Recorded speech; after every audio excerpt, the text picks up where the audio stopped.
Welcome my friends, Evan Gray here. Thank you for joining me for this episode. I'm standing in the middle of my empty cargo trailer, and as you can see, I've removed the plywood from the insides, and today I'm getting some help putting insulation in. Let's roll the intro and get into it.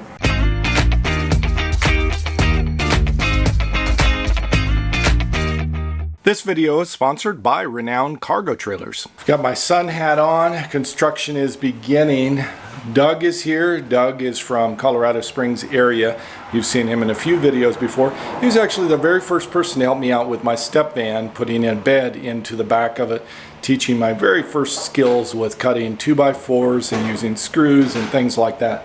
So he's driven up from Colorado Springs and he's brought insulation.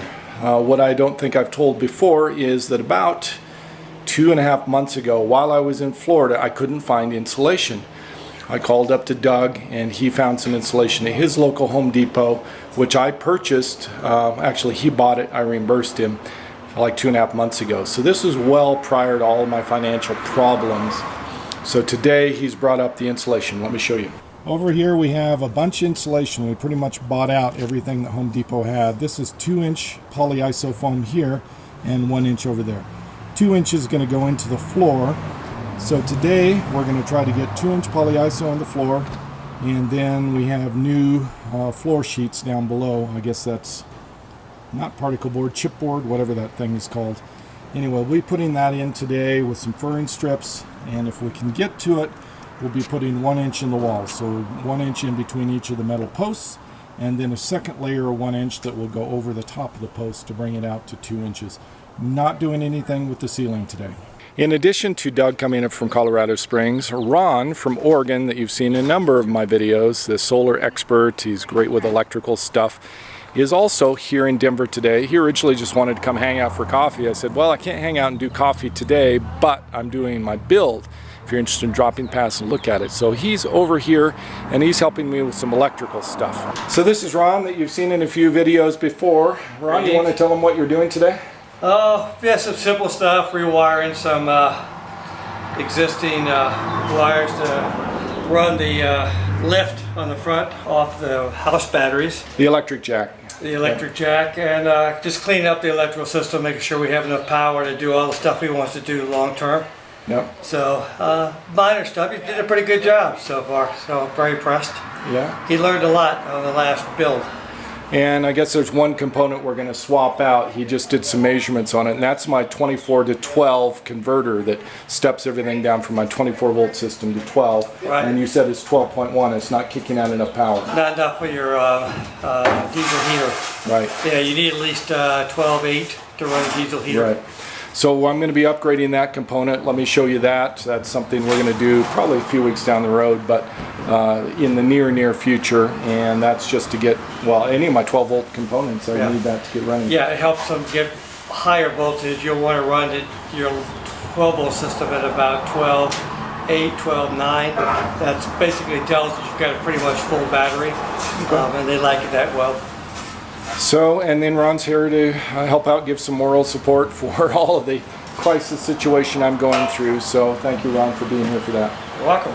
This is the 24 to 12 converter here, so I'll be replacing this. It's just not going to kick out enough power, so that'll be a component I'm swapping out. Over here's Doug. Doug's going to be helping with most of the construction for the insulation and the flooring. What all are we doing? We've got furring strips that have been cut by Becky and myself a couple of days ago. Did not film that, but today we're going to be more furring strips, right? Yeah, we're going to have to cut a few more for the walls. Okay. But first we're going to put down the ones on the floor and then put the insulation in. Okay. And we'll actually do that as we go, so we don't have to special cut each piece. Right. And then we'll put the plywood subfloor down on top of that, and then we can start on the walls. Okay, sounds great. So that's what we're at. We've just unloaded everything off the back of your trailer. We're getting ready to cut the foam boards and then go to it, right? Yep. So we're going to put a little bit of glue on each of these, and then we're going to screw them down, and that way they won't squeak, and they won't, in theory, won't ever come loose. That is a huge thing of glue. Liquid nails, right? Yep. Which is glue. Yeah. I've never seen This is what we use. That size. We use this in construction just so you don't have to change the tubes as much, and it's probably a little cheaper this way. Not much, but over the course of years, it adds up. Yeah, don't step on that. You'll regret it if you get it on your shoes. Okay. Line up the ends here. So Doug, explain what you're doing here. This is what, a fern strip? Yeah, so this is the insulation is going to sit in here, so we're going to further the floor up 2 inches for the insulation, and then we'll do another subfloor over top of it. So these are 2x4s that Becky and I cut down with a table saw to get to the proper height of 2 inches, which is what the foam is. This is a basic layout of the cargo trailer. The ramp area here is going to become a patio deck. I'm going to put a wall along the back, maybe like a patio slider door here. This is the living room area with a couch on this side. Over here will be a pop-up screen TV. A bank of windows will go along this wall here, from here all the way along the kitchen, past the wheel wells. Kitchen area is L-shaped on this side with the sink against the wall, little window looking out. There'll be a wall here between the kitchen and the bathroom. Small bathroom here, shower against this wall, and the toilet here. And then back here will be the bedroom area, which will have a queen size mattress here, and then the tongue area. This is a basic layout of what we're doing today for the subfloor. The only difference is we don't need these cross supports, so we'll not be putting those in, just fern strips going this way, long way, and around the perimeter and edge with 2 inches of foam. We are making progress. I've removed the electric panel over here with the help of Doug, and we've put it in the backyard at Becky's house here. Doug's making progress with the fern strips. Let me show you that. You can see we have new fern strips going around the step here that goes to the door on this side, and we have new fern strips going along this edge, back down here, and that way. So it's continuing to work his way back.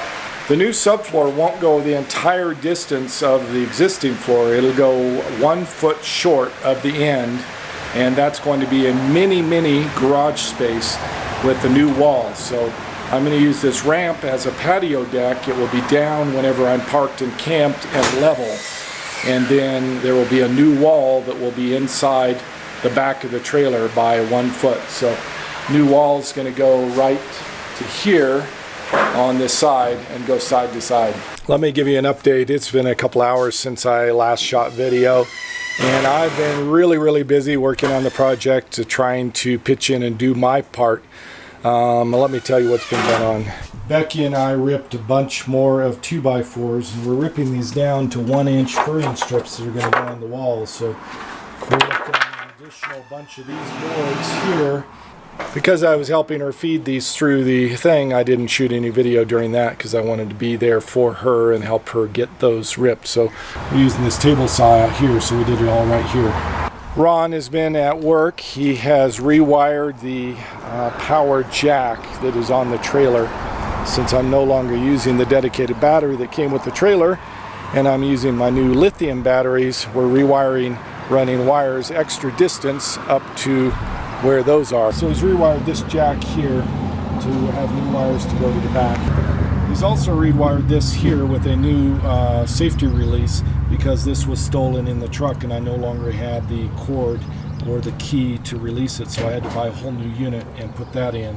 Alright, well, we're just cleaning up the cabling in here to make sure that it doesn't come apart with vibration over the decades, and making it tape down so that it'll be flush in here. That'll secure it, and there'll be insulation, and so it'll be a nice tight fit.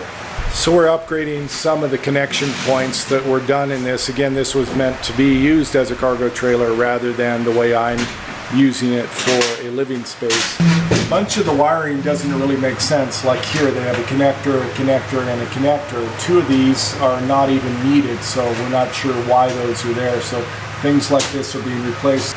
So there's a bunch of places where Ron's going through and fixing things up, anything that looks like a trouble spot. While he's doing that, I am working with Doug, and I'm going through and sealing all of the gaps along the bottom of the aluminum paneling on the outside. Let me show you that. So you can see there's a gap here where the paneling connects or doesn't connect at the bottom. There's a gap down there. This gap is anywhere from 1/4 inch up to 1/2 inch wide, in places almost too much for me to fill. So I have this special caulk here. It's construction caulking that is really thick, that's able to fill that gap. And as you can see, I've been filling this in here, and that's what I've been working on, is trying to fill this gap. Doug, in the meantime, has been working on this, putting the furring strips around the entire perimeter, getting ready so we can put the foam in, and then another sheet of wood along the top of that. I've graduated up in my skill level. They've moved me up through the ranks, so now I'm doing screwing and gluing, or gluing and screwing. And I have, I think, the world's biggest caulking gun. I've never used a caulking gun this big. So I've got to caulk or glue the back side of this.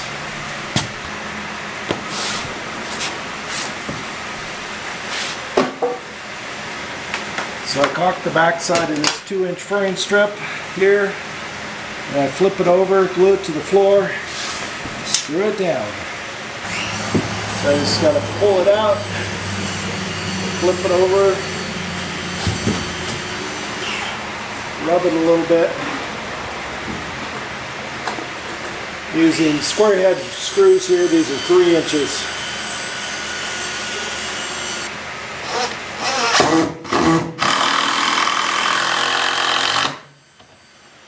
That's pretty much what I'm doing. The insulation is looking pretty good. We're almost done. Just a center strip left to do, and then we can put the top layer on. Ron finished up the wiring on the inside, and I showed him another small project that helps me out a lot. I've been carrying around the spare tire inside of the cargo trailer, and recently I purchased from Amazon this nice little bracket here. Very, very simple, and it just has a single bolt that goes through the spare tire. So drilled four screws. Okay. Yeah, 2-inch long on this one. Yep. And then with washer, stainless steel. So.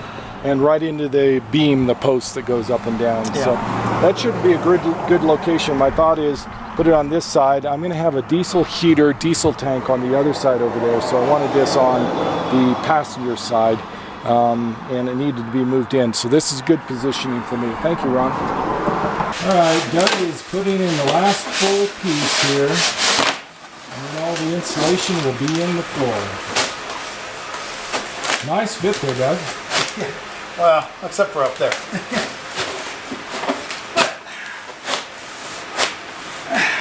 We won't talk about how out of square the trailer is.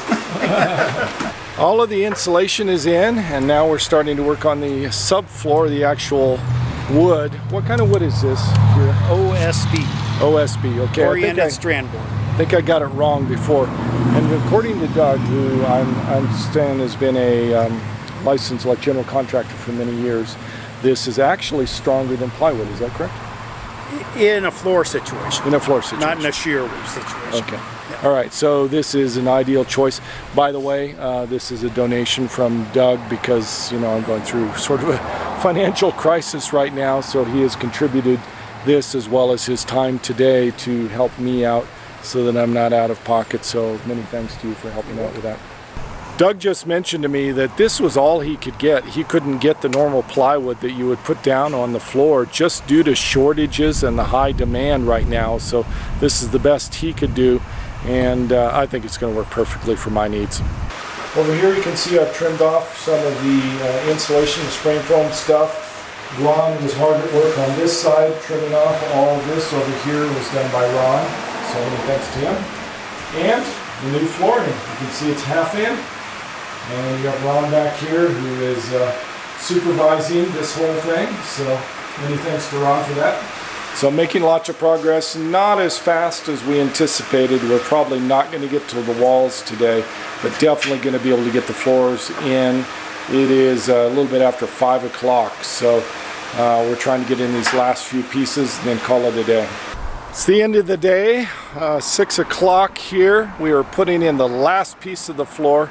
Let me show you that. So here's the technique. We put down this glue adhesive and then we lay it in and screw it down. Here we go, last piece going in. And angle it. There we go. Well, that's all I have for this episode. It has been a very, very long day. I am absolutely wiped. Many thanks to Doug from driving up from Colorado Springs, holding the foam board for so long for me. His donations of all of the wood here, the material, helping me out all day long. Many thanks to Ron as well. Ron did a lot of small projects and assisted where he could all throughout the day, and he also made a donation to my funds to get a truck. So just really appreciate all this support getting through this very, very difficult time. I'm just trying to stay productive, try to keep my mind clear moving through this and move forward. And so this was one step of something that I could do with my time while I'm waiting for GoFundMe, which just barely hit my bank account, and that I can go shopping this next week to try to get a replacement truck. Again, I'm going to be taking the insurance money months down the road when it finally comes through and donating that to HOWA, Homes on Wheels Alliance, and sort of pay it forward. So thank you for all your support and your help, to everyone out here who's been helping me get through this crisis. Savor the moment. I'll see you in a future episode.